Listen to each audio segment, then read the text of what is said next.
मैं एक बार उन नपुंसक लोगों से पूछना चाहता हूं जो झट से इस बात को कह देते हैं कि देखो ये सनातन धर्म को बदनाम किया जा रहा है। अगर आपकी बच्ची होती कोई ऐसी, उसको इस तरह से अगवा कर लिया जाता। नमस्कार, स्वागत है आप सभी का हिंदुस्तान 24 पर और मैं आप सबके साथ विपिन चौधरी।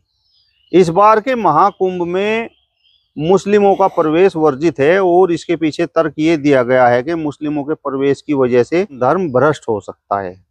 लेकिन सनातन धर्म से जुड़े हुए ही कुछ साधु संत इस महाकुंभ में इस प्रकार की घटनाएं कर रहे हैं जिसको लेकर खूब सवाल खड़े हो रहे हैं। अब सवाल ये भी है कि क्या इस प्रकार की घटनाओं से सनातन धर्म का नाम होगा। आज ऐसी ही कुछ घटनाओं पर बातचीत करने के लिए हमारे साथ महंत आनंद स्वामी जी मौजूद हैं, जिन्होंने अभी कुछ दिन पहले एक इंटरव्यू में कहा भी था कि इस बार के महाकुंभ में कुछ पाखंडी बाबा आए हुए हैं और वो कहीं ना कहीं सनातन धर्म को बदनाम करने का काम कर रहे हैं। महाराज जी, बहुत बहुत स्वागत है आपका हिंदुस्तान 24 पर। आपका भी मंदिर में हृदय से स्वागत है प्रिय। महाराज जी, इस बार के महाकुंभ में मुस्लिमों का प्रवेश वर्जित है, ये आप भी जानते हैं, और उसके पीछे तर्क ये है कि भाई अगर मुस्लिम वहां पर प्रवेश करेंगे, इस महाकुंभ में शामिल होंगे तो कहीं ना कहीं धर्म भ्रष्ट हो सकता है। लेकिन अभी आपने कुछ दिन पहले एक घटना देखी होगी कि एक बाबा एक 11 साल की बच्ची को एकांत में लेकर बैठा हुआ है और उसकी नीयत में भी कहीं ना कहीं खोट था। एक पत्रकार ने उस बच्ची को देखा, पूरा का पूरा मामला उजागर हुआ, बच्ची को उसके घर पहुंचाया गया और उस महात्मा को पुलिस लेकर गई। तो मुस्लिमों के प्रवेश से तो धर्म भ्रष्ट होगा, सनातन धर्म। तो इस प्रकार की घटना जो गेरुआ वस्त्र धारण करके साधु संत करेंगे, तो क्या ऐसी घटनाओं से सनातन धर्म का नाम होगा? सबसे पहले प्रियवर आपको बता दूं कि इस मुद्दे पर हम पहले भी बता चुके हैं, जो कि मुस्लिमों के प्रवेश को वहां पर वर्जित किया गया है। मैं इसका समर्थन करता हूं। ये सरकार ने अपनी नीयत जो दिखाई है, यहाँ पर यह भी बताया है कि हमारा जो उद्देश्य है वह झगड़ा न हो और चीजें खराब न हो, इस चीज को लेकर के था। क्योंकि अगर कोई आदमी यहाँ पर हिंदू कोई गलत काम करता और उसको मुस्लिम के सर मढ़ दिया जाता, तो फिर तो और ज्यादा वहां पर हिंदू गलत काम करके और मुस्लिमों के सर मढ़ सकते थे, और जिससे कि आपस में देश में सौहार्द और समरसता खराब हो सकती थी। तो इतने दिन तक वहां पर मुस्लिम ना ही जाएं तो वह देश के लिए बेहतर है। अब इसके अलावा बच गए वहां पर हिंदू। अब हिंदू अगर कोई गलत काम करते हैं तो जाहिर सी बात है अब सारा का सारा दोष हिंदुओं के सर पर आएगा। बाहर का कोई व्यक्ति आपके घर में आकर के अगर गलत काम कर भी रहा है तो उससे आपका घर बदनाम नहीं हो रहा। आपके घर का कोई सदस्य अगर गलत काम कर रहा है तो उससे घर की इज्जत खराब हो रही है। मुसलमान अगर मुसलमान बन करके, मुसलमान होकर के और मुसलमान दिखते हुए कोई गलत काम कर भी देता है तो यह होगा एक मुसलमान ने गलत काम कर दिया। लेकिन अगर आपके साधु संत गलत काम कर रहे हैं, फिर तो और ज्यादा ये आपको कठोर कदम उठाने की आवश्यकता है, और ज्यादा विरोध करने की आवश्यकता है। लेकिन उस पर आप यह कह देते हैं, कई बार कहते हैं कि देखो इस तरह की घटनाओं को सामने नहीं आना चाहिए, इस तरह की घटनाओं का जिक्र नहीं करना चाहिए, वरना इससे सनातन बदनाम होगा। अरे भाई, सनातन बदनाम उसके गलत काम करने से होगा, इन चीजों का जिक्र। अरे भाई, उस बच्ची को किसने पकड़ा, किसने उस बच्ची को बचाया? एक पत्रकार ने बचाया। जिनको आप गालियां दे रहे हैं, जिनको आप कोस रहे हैं, उसने बचाया। और किस तरह से बचाया कि उसको बचाते हुए, इंटरव्यू लेते हुए, लोगों के सामने चीजों को रखते हुए, वहां पर उसने अपने एक दूसरे गुरु भाई को बुलाया और उन लोगों ने उस व्यक्ति की पिटाई की, जो कि उस वीडियो में नहीं दिखाया गया, क्योंकि उस समय उसकी पिटाई होना शुरू हो गई थी। यानी कि अपनी पिटाई करवाई, अपनी फजीयत कराई, उसके बाद भी एक बच्ची को बचाया। उस बच्ची को जो कि अपने माँ बाप के शायद इकलौती संतान थी, और उसकी माँ को 12 वर्ष बाद वह पैदा हुई थी। इतने जरूरत वाले घर में इतनी चहेती बच्ची थी वो, और उसके साथ में किस तरह की चीजें हो गई थी, तो वो भी तो एक पत्रकार ने ही बचाया। मेरा कहने का मतलब यह है कि अगर आप गलत चीजों का विरोध नहीं करोगे तो फिर वो गलत चीजें सही कौन करेगा? वो सही होंगी कैसे? अगर उस 13 साल की बच्ची को संन्यास दिलाया जा रहा था, अगर मीडिया, सोशल मीडिया, अलग अलग प्लेटफॉर्म पर इस तरह की चीजें उजागर न होती और उसका विरोध न होता, तो वापस उसको उसके घर भेजा जाता क्या? इस तरह की घटनाओं को रोकने के लिए इस तरह की घटनाओं का विरोध होना बहुत ज्यादा जरूरी है। क्या मतलब इस प्रकार के जो पाखंडी लोग हैं वो ऐसा मौका तलाशते हैं कि कब इस प्रकार के आयोजन होंगे और कब उनकी मंशा पूरी होंगी? देखिएगा, जो बुरा आदमी है वो तो अपने अवसर में रहेगा ही। यहां पर वह बच्ची मेले में आई थी और वो आकर के भटक गई थी। अब जैसे वो भटक गई, उसके चाचा से वह दूर हो गई, जैसा कि अब बताया जा रहा है, वो किसी चीज को खरीदने की कोशिश में थी, उसके पास पैसे नहीं थे। अब वो तथाकथित बाबा जो जूना अखाड़े से संबंधित है, जो कि बहुत बड़ा अखाड़ा है हमारा यहाँ पर सनातन धर्म का, वो आकर के कहता है कि इस चीज को लेना चाहती हो तुम, इस पत्थर को लेना चाहती हो जिसकी तरफ तुम नजरें किए हुए हो। उसने कहा कि नहीं, मैं इसको लेना नहीं चाहती। बच्ची घबरा गई। उसने कुछ चीज उसको खाने के लिए दी।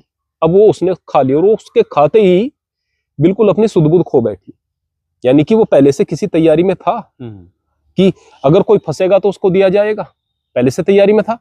अब उसको अपने कब्जे में करके उस बच्चे ने जैसा बताया, वो उसको कहीं एकांत में लेकर के गया और उसको बंदूक वगैरह दिखाई, या उसको हथियार कोई दूसरे दिखाए, जैसा कि वो कह रही है कि बंदूक दिखाई, क्या पता तमंचा वगैरह क्या दिखाया होगा, और कहा कि तुम्हें मार डालेंगे, तुम्हें काट डालेंगे। डराया।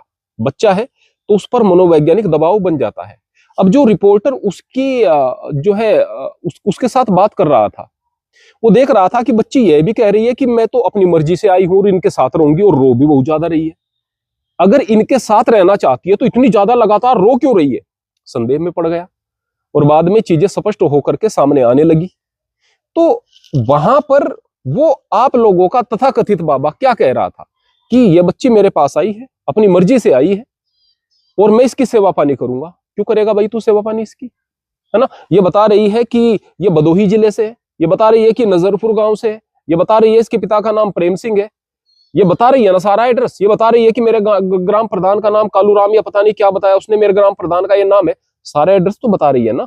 आप अगर इसको सन्यासी दिलाना चाहते हैं, आप उनके घर जाएं, जाकर के उस बच्चे को वहां पर सुपुर्द करें, और सुपुर्द करके उनसे पूछें कि क्या आप अपनी बच्ची को संन्यास दिलाना चाहते हैं, क्या अब यह बच्ची संन्यास लेना चाहती है? तो बात कहते भी कि हाँ भाई आप लोग संन्यास की बात कर रहे थे, नहीं। लेकिन जब आप केवल यह सोच रहे हैं कि ये तो अंधे के हाथ में बटेर लग गई, जब आप अपनी नीयत खराब करके उसको एक तरह से बंदी बना रहे हैं, बच्ची लगातार रो रही है। मैं एक बार उन नपुंसक लोगों से पूछना चाहता हूं जो झट से इस बात को कह देते हैं कि देखो ये सनातन धर्म को बदनाम किया जा रहा है। अगर आपकी बच्ची होती कोई ऐसी, उसको इस तरह से अगवा कर लिया जाता, फिर आप क्या कहते? फिर भी आप यही बात कहते क्या? आप अगर इस तरह से खामोशी से इन चीजों को बर्दाश्त करोगे तो होगा क्या भाई, होगा क्या? उस बच्ची से पूछ करके देखो जिसका जीवन खराब हो गया था, जिसका भविष्य खराब हो गया था, पता नहीं किस किस तरह से क्या क्या शोषण वहां पर उसके साथ में होने वाला था। अब उस पत्रकार ने अपनी जान पर खेल करके उस बच्ची को बचाया है। अब इन लोगों का आप विरोध नहीं करोगे तो इससे सनातन बढ़ेगा क्या भाई? इससे सनातन बढ़ेगा नहीं, इससे सनातन बदनाम हो जाएगा। इस सनातन की इज्जत को बचाना है तो गलत लोगों का विरोध करना शुरू कर दो। लोगों का विश्वास टूट जाएगा, क्योंकि अभी वो 13 साल की जिस लड़की को संन्यास दिलाया जा रहा था तो सोशल मीडिया पर खूब आवाज उठी, और कहीं ना कहीं इस गेरवे वस्त्र पर भी सवाल उठाने लोगों ने शुरू कर दिए, और लोग ऐसी संभावना जाहिर कर रहे थे कि इस बच्ची के साथ कुछ ना कुछ गलत होगा। मैं आपको एक चीज पूछना चाहता हूँ प्रिय विपिन जी, एक सवाल है, मैं आपके माध्यम से, आपके चैनल के माध्यम से ये पूछना चाहता हूँ। जो पहले वाली घटना थी और ये दूसरी घटना, दोनों गलत ही हैं, लेकिन ये दूसरी घटना ज्यादा गलत है। यहाँ पर बच्ची 11 साल की है, यहाँ पर इसको बरगलाया गया है, नशा दिला करके और उसको तैयार किया गया है।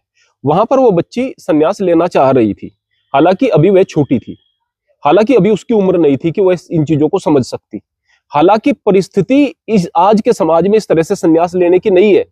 लेकिन मैं एक सवाल यहां पर पूछना चाहता हूं उस पहले वाली घटना के माध्यम से भी, कि अगर उस लड़की की जगह उन लोगों का लड़का होता तो भी इस तरह से दान कर देते क्या? वो लड़की से छुटकारा पाने के लिए वहां पर दान कर रहे थे बस।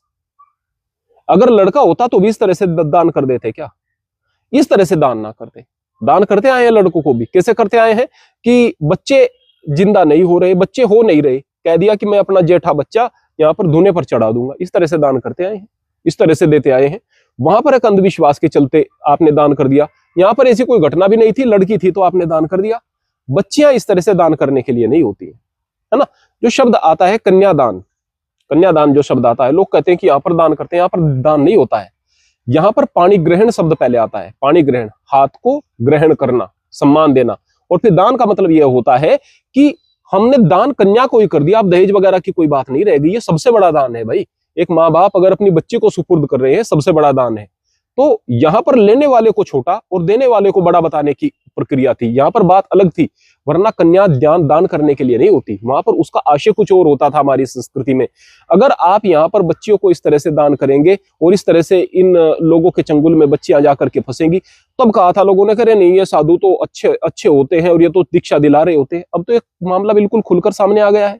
ये जो साधु है ये तो नशा करा रहा था बच्ची को, बच्ची डरी हुई स्पष्ट रूप से दिख रही थी, बार बार बयान वहां पर कुछ से कुछ दे रही थी जब रिपोर्टर उसकी जो है वीडियो बना रहा था। और अब घर जाकर के वो सारी चीजों को स्पष्ट रूप से, उसके मुंह चेहरे पर सच्चाई दिख रही है, स्पष्ट रूप से चीजों को बताते हुए ये दिखा रही है कि वास्तव में क्या क्या चीजें समाज में हो रही है। बुरा आदमी हर स्थान पर बुरा रहेगा। अगर एक व्यक्ति अच्छा है तो उसे गेरुआ कपड़ा भी पहनने की जरूरत नहीं है, वो फिर भी अच्छा है, और एक आदमी बुरा है तो गेरुआ कपड़ा पहनकर भी बुरा ही रहेगा। महाराज जी, अगर दोनों ही घटनाओं में मुख्य किरदार कोई मुसलमान होता? जाहिर सी बात है, मैं फिर से बात कहूंगा, मैंने पहले भी कहा था, मेरे मंदिर का जो है तीसरी बार दान पात्र फट गया है। गांव में एक भी मुसलमान नहीं है, आता भी नहीं है यहाँ पर कोई मुसलमान मंदिर में आसपास। अगर मुसलमान यहाँ गांव में होते तो सीधा सीधा आरोप सारे गांव वाले मिलकर के उस मुसलमान पर लगाते। अभी कोई पूछने के लिए भी नहीं आया कि हाँ भाई यहाँ पर दान पात्र जो है आपका उखाड़ दिया गया था, किसने उखाड़ा, क्या उखाड़ा, कोई बात ही नहीं है। तो जाहिर सी बात है कि मुसलमान हिंदू पर और हिंदू मुसलमान पर आरोप लगाएंगे ही, और इस तरह से चीजें चलती आई है। काश की देश के अंदर अच्छा या बुरा देखा जाए, कौन अच्छा है कौन बुरा है। काश की देश के अंदर नियत को देखा जाए। जब आदमी इन चीजों को देखना शुरू कर देगा तो दुनिया में विरोध केवल बुराई का होगा और बुरे लोग खत्म होने लग जाएंगे।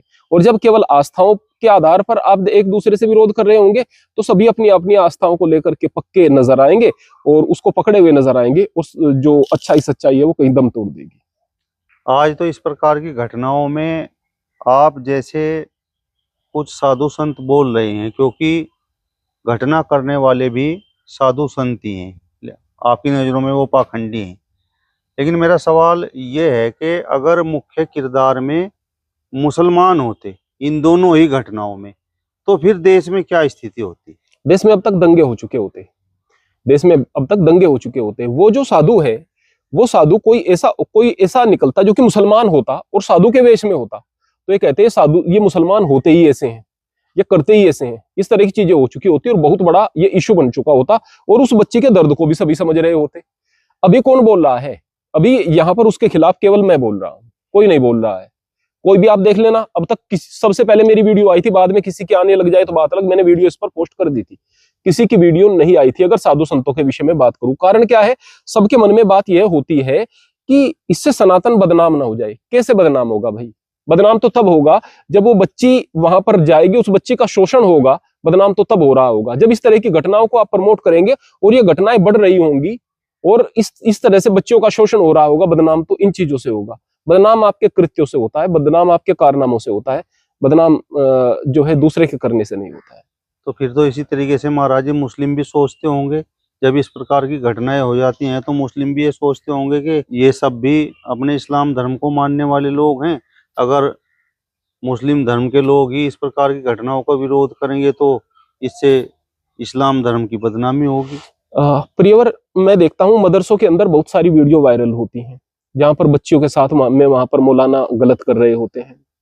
बहुत सारे बच्चे हैं जो इस बात को जानते हैं कि हाँ, लड़के भी लड़कों के साथ में मौलाना वहां पर क्या क्या चीजें कर रहे होते हैं, लेकिन उन बातों को दबा दिया जाता है।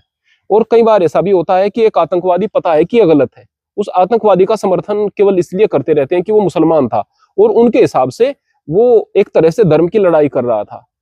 तो ऐसा हर स्थान पर अक्सर होता है। मैं ये कहूंगा कि मुसलमान अगर गलत है तो मुसलमान विरोध करें उसका, हिंदू ना करें, हिंदू बाद में आए, पहले मुसलमान विरोध कर दे, क्योंकि भाई हम मुसलमान हैं और इस्लाम ये चीज नहीं सिखाती, इस चीज को लोगों के सामने हमें रखना है। हिंदू अगर गलत करता है तो हिंदू उसका विरोध करें, एक बार मुसलमान को माफ कर दे लेकिन हिंदू को माफ ना करें। तो अपने लोगों को आप रोकेंगे। अगर मान लिया आपका बच्चा कहीं पर कोई उपद्रव कर रहा है और झगड़ा कर रहा है तो आपका हक ये बैठता है कि उस झगड़ा करने वाले दूसरे बच्चे को तो बाद में देखें, पहले अपने बच्चे की पिटाई करें, उसको कहें कि तू यहाँ पर आया किस लिए था, तू यहाँ पर इस पार्टी में खड़ा क्यों हुआ था, तू यहाँ पर झगड़ क्यों रहा है। पहले अपनों को ठीक करेंगे तो आपके घर सुधरेंगे, उसी से ही देश की और समाज की तरक्की है।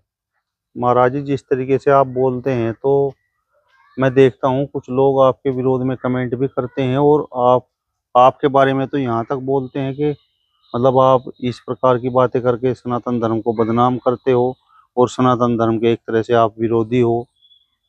देखिएगा प्रियवर कि जब भी बात धर्म की आती है, जहां पर भी धर्म के प्रचार की बात आती है, श्रीमद् भगवद गीता पर हम बोलते हैं, अपने धर्म शास्त्रों पर हम बोलते हैं, अपने धर्म शास्त्रों का प्रचार हम करते हैं, अपनी जो शिक्षाएं हैं उनको लोगों के सामने रखते हैं, ब्रह्मचर्य की शिक्षा अपने युवाओं को देते हैं। बहुत सारे लोग हमारे साथ में जुड़ करके जो है हमारे बच्चे जुड़ करके ब्रह्मचर्य इत्यादि का पालन करके अपने शरीर को सुदृढ़ बना रहे हैं, सुंदर बना रहे हैं। ऋषि परंपरा को लोगों के सामने हम रख रहे हैं और हम लोग सनातन का विरोध कर रहे हैं उन लोगों के हिसाब से। और जो आदमी मंदिर में बैठा है और बच्चों को कह रहा है कि आओ बच्चों तुम भी भांग पियो, लड़कों को भांग पिलाने पर लगा रहा है और बिल्कुल पूरे तरीके से शराबी है और हजार प्रकार की कमियां हैं। मैंने उस एक जगह पूछा, भैया आपके गांव में जो मंदिर में शराबी पड़ा हुआ है ये क्यों पड़ा हुआ है? शराबी तो है पर यहाँ पर पड़ा हुआ है, दूसरे कोई टिकते ही नहीं यहाँ पर, तो उसका कोई विरोध नहीं है। यानी कि उनसे सनातन बदनाम नहीं हो रहा, हम लोगों से बदनाम हो रहा है। अगर हम सच कह रहे हैं तो उससे बदनाम हो रहा है। तो भाई जो सच है वो तो हम कहेंगे, वो तो हम कहने से रुकेंगे नहीं। अगर आप लोग जो चीज हम लोगों को देते हो, मैं आपसे कहूंगा जो इस तरह के उपद्रवी मानसिकता के लोग बाग हैं वो हमें देना बंद कर दो। हम आप लोगों से कुछ लेकर नहीं खा रहे, हम परमात्मा के नाम से जो है यहाँ पर बैठे हुए हैं और सच्चाई और अच्छाई के समर्थन में हम हमेशा बोलते रहेंगे। चलिए, तो महेंद्र आनंद स्वामी जी को आपने सुना। फिलहाल इस वीडियो में बस इतना ही। अगली वीडियो में फिर आपसे मुलाकात होगी, तब तक बने रहिए हिंदुस्तान 24 के साथ। नमस्कार।